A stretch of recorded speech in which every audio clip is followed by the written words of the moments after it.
Hello again. We are back to our YouTube lesson, and I have decided that the YouTube lesson is going to be a continuation of what we talked about on Wednesday's Zoom session. So that way you guys can kind of have more practice with the exact same lesson. The only difference is that during the YouTube videos, we're going to be reading our books either because of Winn-Dixie or One Crazy Summer. So because we read about Winn-Dixie last week, we are talking about One Crazy Summer today. In case you all want to see the cover, before we get started with the actual reading, I want to talk about the story elements. I have received some of your work. I am so proud of you all for finishing and completing that assignment. But I just want to talk about see, I have my little chart back there, the story elements, in case anyone needs a few more pointers or tips to be able to complete your assignment. I'm going to try and flip this. Okay, maybe not. All right, let's just go ahead from here. So your story elements.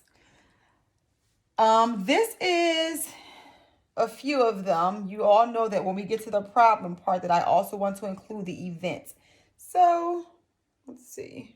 All right, there we go. Story elements. So number one, you are going to have your main character or your main characters.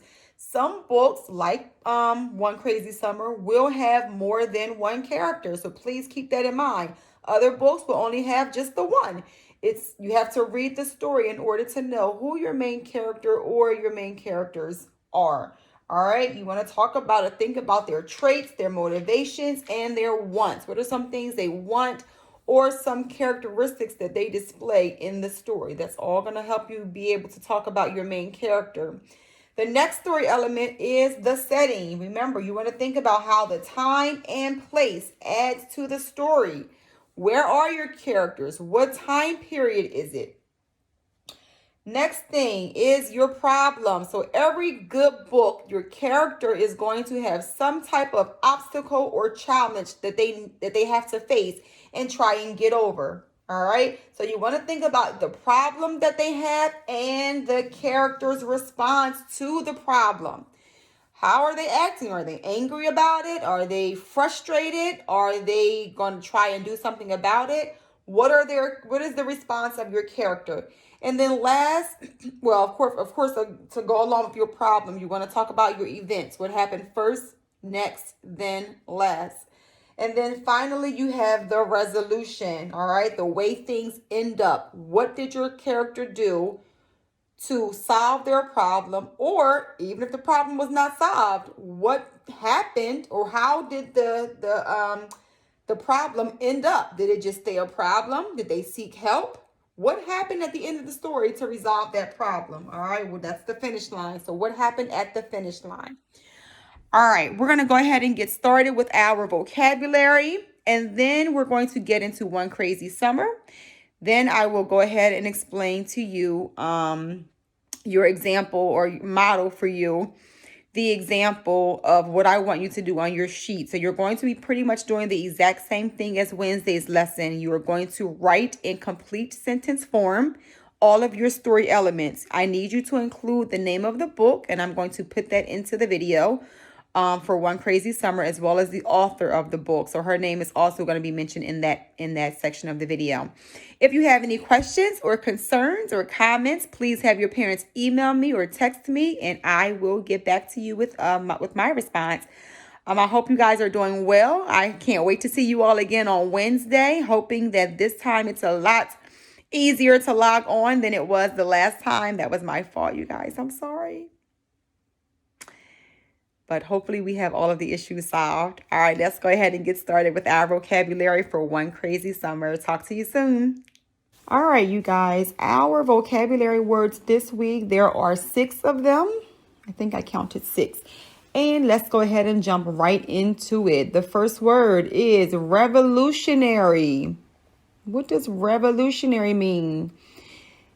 Now, revolutionary can be an adjective, which is a word that describes, or it can be a noun. For the sake of our story this week, we're going to use it as a noun. A revolutionary is a person who works to overthrow, that means to get rid of, a government order to have a new system or a new way of doing things. All right, that means they don't like the old way of doing things. It's not good for them. So they want to try and change some rules and some laws. Here's your example. Bryce became a heroic revolutionary when he helped to get the school rules about homework changed. How many of you would like to see the homework policy changed? Let's go ahead and move on. Next word is ambushed. Here we have the ed ending, which means it happened in the past. Ambushed, it means to attack by surprise after lying in wait in a hidden position. Your example, Brighton's pet cat hid in the grass and then ambushed the family of mice he saw looking for food. Okay, so they were hidden and they caught those mice, or he caught those mice totally by surprise. Next word, patrolling. Another suffix at the end, ing. It means it's happening now. Patrolling means keeping watch over an area by regularly walking or traveling through that area. Coco was patrolling the hallways looking for students who were supposed to be in class. Next word, rally. What's a rally? Rally, that could be a verb or a noun. We're going to use it as a noun today. A rally is a meeting of people protesting or showing support for a specific cause. Cortrice attended the rally in support of getting all students new laptops. Sounds like a good rally to me. Next word, sunk. Now, sunk can have several different meanings. Today, we are going to use it as an adjective, and that adjective means that you are feeling down, depressed, or sad. Delonte was sunk when his mom told him he could not have a pet snake. I don't blame her, Delonte. And last but not least, we have gesturing. Again, that ing suffix, it means that it's happening right now. Gesturing means to make a movement with part of your body, especially your hand or head, to express an idea. And Miss Pickett gestures all the time when I'm talking. You'll notice my hands move all the time. It helps my brain work better, I think. So your example is, Chloe is gesturing with her hands the sizes of the cupcakes she wants for the bake sale. All right, so those are our words that you all are going to hear today in One Crazy Summer. You can refer back to these pages if, as I read them, you need a memory jog of what the words mean. All right, and now we are going to go ahead with our next chapter of One Crazy Summer. It is called Rally for Bobby. Let's get into our reading. We're going to go ahead and get started with our reading for this week. This is One Crazy Summer, and this chapter is called Rally for Bobby. When Sister Pat pinned the picture of Bobby Hutton to the wall next to the other revolutionaries, I learned who he was. I finally read about him in the Black Panther newspaper. The article reported how the people wanted to name the park after Bobby. The article also retold what had happened to him. I kind of remembered having watched the news with Big Ma a few months ago and hearing about the shooting in Oakland. Now the shooting seemed closer, more real. Bobby Hutton was the first member of the Black Panthers, other than the leaders. He was so young that the Black Panther leaders, Huey Newton and Bobby Seale, made him get his mother's permission to join. He was also the youngest Black Panther to die for the cause. He was only 6 years older than I was. The newspaper had said how the police ambushed the Black Panthers while they were in a car and how the Panthers fled inside a house for shelter. That there was a shootout, that the police fired at the Panthers and the Panthers fired at the police. that when little Bobby came outside to surrender and took off all his clothes except for his underwear to show he had no gun, they shot him anyway. Over and over and over. That was this past April, 2 days after Reverend King was killed. After reading about Bobby Hutton, I had begun to look around at the Panthers who helped out at the center, and the young ones on the streets patrolling or passing by. I had looked real hard at them and had seen that they were teenagers or were a little older, like Sister Pat and Crazy Calvin. I couldn't stand Crazy Calvin, never called him Brother Calvin, or went out of my way to speak to him. But I didn't want to see him get shot because he was wearing his Off the Pig t-shirt. Reading that article had made me both angry and afraid. Angry someone as young as Bobby had been killed, and afraid that if he could get shot for being with the Panthers, maybe it was too dangerous for us to be at the Black Panthers summer camp. After all, they weren't teaching us how to deal with the police for nothing, and I was tall for my age.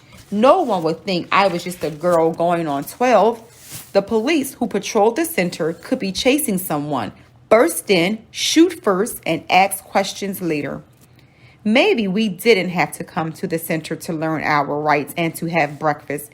If Cecil let me cook dinner in her kitchen, she'd let me fry some eggs or pour some cereal in her kitchen too. Being in Cecil's house might have been crazy. Her house might not have been smothered with love. But being in Cecil's house was at the very least safe. We were better off in that green stucco house with Cecil. What would Papa have said if he knew I was bringing Vanetta and Fern to a summer school where police cars drove by to see what we were doing?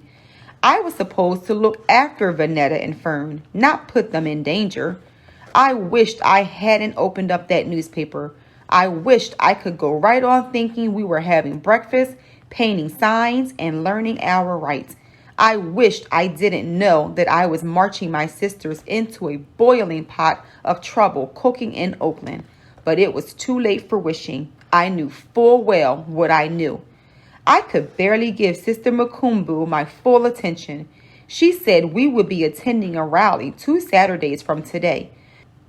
Something about freeing Huey and naming the park across the street after little Bobby Hutton. Hearing Bobby Hutton's name had shaken me out of my thoughts. My hand shot up before I had words formed in my mind. I knew rally meant protest, and that protest could mean riot. After all, I read the papers. I watched the evening news. A protest was never a love-in. Sister Makumbu was still smiling when she recognized me. I bet she thought I was going to talk about the newspaper article or say something revolutionary. I said, "I'm sorry, Sister Makumbu, but my sisters and I can't go to the rally." I knew I surprised her because I'm not an "I can't" kind of person. I might as well have said, "We didn't come here for the revolution." Sister Pat said, "Don't worry, sis. I know Sister Nazilla. She'll let you go." I got over her saying she knew my mother when I barely knew Cecil. Besides, I had bigger fish to fry. I said, "It's not my mother who's saying no. I'm saying no. We can't go." Then Vanetta called out, "We can too go to the rally." And Fern said, "We surely can." Vanetta and Fern didn't know what they were saying. They just didn't want to be left out of any activity concerning those Yankton girls or that Hirohito still wearing his same old Oakland Raiders jersey. Sister Makumbu asked for respect and order in the classroom. We quieted down. She said she would speak to me later and continue talking about the rally and honoring Bobby Hutton and freeing Huey. Then she said the very thing that was sure to defeat me. She said, "We have been asked to do a special presentation at the rally." My sisters' faces lit up. We could perform a play, do a group dance, or recite poetry. Or if anyone has a special talent to display, you can do that too. I was sunk. Talent to display. That was enough to sway Vanetta and Fern. There was no way to keep Vanetta from throwing herself on stage after Sister Makumbu said those 3 words. Vanetta is all ham and show. Any occasion, even a riot in the making, would have been good enough to perform at. Fern is no better. She sings like a bird, is cute, and, like Vanetta, cannot resist the lure of applause and attention. I don't have anything to be vain about. I have no talent to show. Even if I did, I have no desire to throw myself before people for their applause. I dance because the lessons are paid for, and Papa feels all girls should dance ballet and tap. I sing in the children's choir because Big Mom makes sure we motherless girls enjoy all the pitying looks the church can spare, whether we want them or not. Later, during free time, Hirohito and the boys started doing karate and jujitsu moves. The Yankton girls huddled to talk about what they would do for their special talent. From the looks of their gesturing, they would dance an African dance. The other kids just played. I expected Vanetta to run off and join the Yanktons, but Vanetta told Fern and me, "We should sing a song." Fern added, "We should sing a song and do a dance." Before I could say why we shouldn't, they started. "We can wave our arms pretty like the Supremes and wear our hair like the Supremes, or wild like Tina Turner and the Ikettes. Oh, we can sing our song," Vanetta said. "Yeah, our song," Fern said. I pretended I didn't know which song they meant, but I knew. Just to make sure I knew, Vanetta and Fern sang the first 3 words to Dry Your Eyes on cue. "No," I said. They sang louder. Fern's voice sweet and high, Vanetta's drippy and dramatic. "No," I told them, "we're not singing that." They ignored me and belted out the heartbreaker part where the mother must leave her baby. Then they sang the la-la parts. By now, everyone looked our way, so I hushed Vanetta and Fern, whose eyes shone with life and sparkle. I had no hope of reeling either back to their good common sense. "We are not singing that song," I said plainly. To their "why not" pouting faces, I said, "This presentation is for the people, for Bobby Hutton and Huey Newton. It's not for singing about your broken heart to your long-lost mother." But they insisted on Brenda and the tabulations. They insisted on letting the world in on their longing for a mother who wouldn't cook a meal for them. I put my foot down. "We cannot sing that song." "Can too," they started. Vanetta said, "and then she'll come to the talent show and see us on stage and see how good we are." It didn't seem right that they thought singing and dancing would change Cecil into someone who cried for her long-lost daughters or fried pork chops and made banana pudding. Cecil wasn't that kind of mother, if you wanted to call her one at all. Her name might have changed. She might have been living on the other side of the country, but Cecil was plain old Cecil, just crazier and scarier than I remembered. I told them outright we could sing Dry Your Eyes like Brenda and the Tabulations and dance like the Ikettes. Cecil won't come to the rally and cheer us on. They said I was wrong about Cecil and wrong about what we could and could not sing for the talent show. I said, "Those people aren't rallying for a TV set. They're rallying to free Huey and to change the name of the park. The mayor, the judge, and the police aren't going to just say, 'Fine by us.' There's going to be trouble cooking at the rally." Vanetta sang, "Spoil sport, worry wart." Then Fern joined her. I said, "Fine, but I'm not singing with you." Sister Makumbu said she needed help with something. Everyone raised his or her hand, but she called my name even though I kept my hand down. I couldn't say I was surprised. Sister Makumbu said, "What's troubling you, Sister Delphine? Why don't you want to participate in the rally?"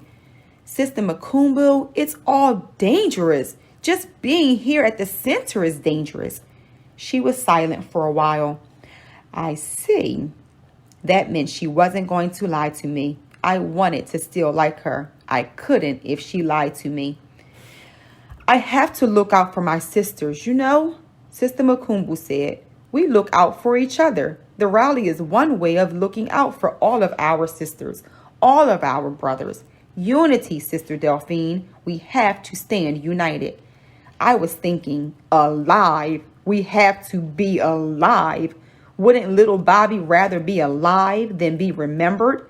Wouldn't he rather be sitting out in the park than have the park named after him? I wanted to watch the news, not be in it. The more I thought about it, the more I had my answer. We were staying home tomorrow, and the next day, and the day after that. We certainly weren't going to be in no rally.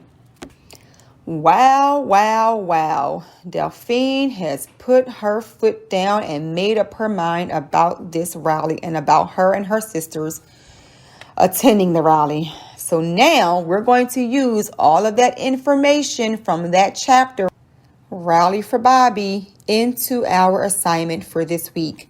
If you remember on Zoom last Wednesday, we talked about story elements, and so we're going to follow up with that using the information from this chapter in One Crazy Summer. So let's go over how to complete a story map. I'm going to show you the same one I used on Zoom last Wednesday. This will be a good way to jog your memory on how to figure out your story elements. But remember, today you're not going to use your own book. You're going to use the information from Rally for Bobby in One Crazy Summer. All right, so just as a reminder, here we have our story map chart. Of course, you're going to include the title. So mine says Bunk the Healthy Monster, but yours is going to say One Crazy Summer. You can also put in parentheses Rally for Bobby so that I know which chapter it was that you're referring to. The author is Rita, R-I-T-A, Williams Garcia. WILLIAMS-GARCIA. All right, but my author for my book is Mary Beth Boltz. Here in the first box with my characters, remember I'm going to put these in complete sentences. The characters are Bonk, the candy store owner, the dentist, Uzzle, and Lurk.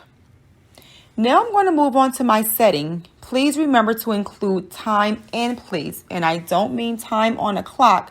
I mean which time period did this story take place. So you guys have to really think about One Crazy Summer. It's not modern day because these events are not taking place right now. So you have to think what setting this book took place in. And I'll give you a hint. On the back of the book, it says that this is a funny tale of three girls who travel to Oakland, California. There's one setting. In 1968, there's another setting, but then use the information that you know to fill in the rest of the time and place. So my example says, the story setting is modern day and afternoon. The story takes place mostly at the candy store. Bonk also spends time at home, at the dentist's office, and outside with his friends. Moving on to the next element is the problem. What is the problem in the story? My example is Bonk is wasting all his money at the candy store. His piggy bank is getting lighter and lighter, but his body is getting bigger and bigger. Bonk is now finding it difficult to do all of the activities that he is used to doing, like riding his bike and jumping rope. You're going to think about the problem that the girls are having in One Crazy Summer. And there is a major problem there. We just read about it. Next, you're going to list the events. You're going to tell me what happened first, next, then, and last. Please don't forget you're not talking about the entire book that we've read so far, just that one chapter, Rally for Bobby. Okay, so my example for first is Bonk discovers a new candy store in his neighborhood and decides to go inside to buy candy. He eats all the candy that he buys. Next. The next day and every day after that, Bonk goes to the candy store to buy more and more candy. Every piece of candy Bonk buys, he eats. The candy store owner loves that Bonk is spending all his money on candy, but the dentist tells him that the candy and soda are not healthy for his teeth. Then, Bonk realizes that he is running out of money. His piggy bank is getting lighter. However, something is getting heavier. Bonk! He has gained so much weight that it is now difficult to ride his bike and jump rope. Funk is also having lots of tummy aches. Last, Funk realizes that he needs some help. He turns to his friends Uzzle and Lurk, and they help him exercise and find healthier foods to eat. And then finally, you're going to list the resolution. What was solved at the end of this chapter? Or what do you think the resolution is going to be? Because maybe they did not come to a complete resolution, but you all use your thoughts. What do you think? Was Delphine's decision the final resolution? I want you to list here how the problem was solved, or what did the characters end up doing? All right, you guys, that is the end of our chapter for this week in One Crazy Summer. I hope that you all enjoyed the story. These girls every day take us on a brand new adventure, and I am enjoying the ride. I hope you did as well. Go ahead and get started with your assignment. And again, your parents can email them to me or send them through Class Dojo. And I will see you guys on Wednesday in our Zoom session. I'll go ahead and send a reminder out in Class Dojo with the updated login information. Hopefully we don't have any problems this time. All right, you guys, talk to you on Wednesday. Have a nice night and stay safe and healthy.